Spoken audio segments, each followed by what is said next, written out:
Bonjour, bonjour. Merci de nous rejoindre encore une fois sur la chaîne de la Wenkelmania, la chaîne qui vise à libérer le cerveau, à libérer le potentiel de la jeunesse pour le succès. Voilà. Et c'est depuis mon bureau rural que je fais encore cette vidéo amateur. C'est le milieu rural, comprenez. On fait avec les moyens de bord.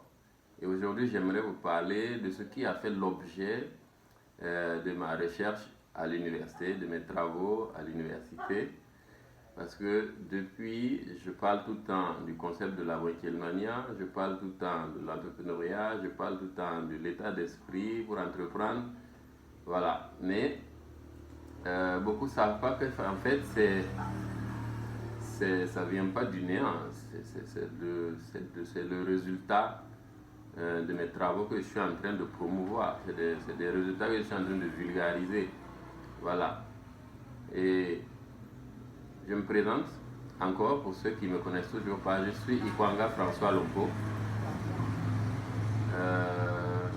On m'appelle aussi le leader paysan africain parce que, en fait, moi j'ai fait du monde rural, j'ai fait je dirais de l'économie du village, l'économie rurale, j'ai fait du paysan et ses activités. J'en ai fait vraiment un cheval de bataille. Voilà, j'œuvre tout le temps à promouvoir le village, l'économie du village, les activités paysannes, le paysan et ses activités que beaucoup ont tendance à mépriser, à négliger. Pourtant, sa contribution dans le développement, elle est énorme. Elle est énorme. Voilà. Et il faut dire que à la base, la jeunesse en milieu rural comme en milieu urbain, la jeunesse se plaint, je dirais tous, de la même chose, c'est il n'y a pas de travail, il n'y a pas d'argent. Et moi, quand j'entends ça, je suis choqué au regard de tout ce que l'on peut observer sur le terrain en termes d'opportunités. Mais il y a énormément de choses à faire. Tout est à faire en milieu rural, sinon à refaire.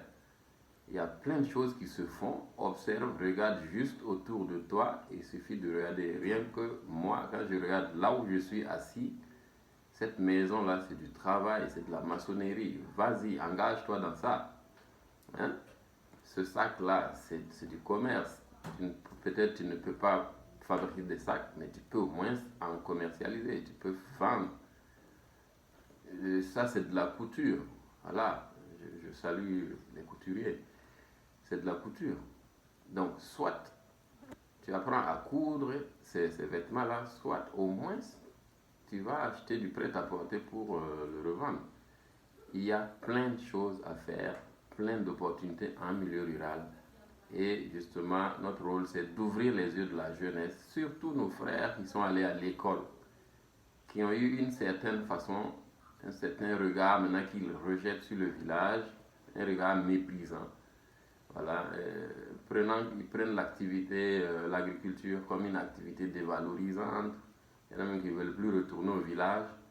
Pourtant, c'est grâce à ces activités-là que, je dirais, nos parents ont pu payer nos études, ont pu nous prendre en charge jusqu'à ce que l'on devienne ce que l'on est dans la vie. C'est grâce à l'agriculture et l'élevage que nous, enfants du paysan, on est devenus ce que l'on est. Donc, c'est pour nous une façon d'inviter la jeunesse et tous ceux qui vont à l'école de changer de regard, de voir en fait qu'il y a dans ce village, dans ce milieu rural, plein d'opportunités. Ces milieux ruraux, l'agriculture et l'élevage représentent de gros réservoirs d'emplois, les activités que vous cherchez là.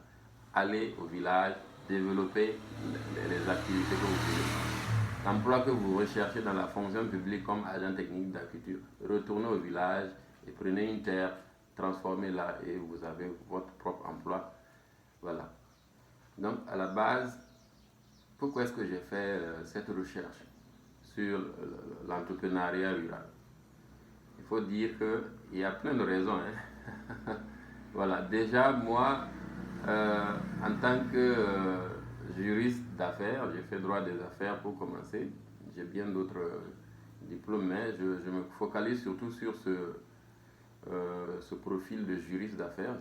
J'ai étudié l'administration des affaires, c'est l'entrepreneuriat si vous voulez. Voilà, mais avec je dirais les effectifs pléthoriques de l'université de Ouagadougou en son temps.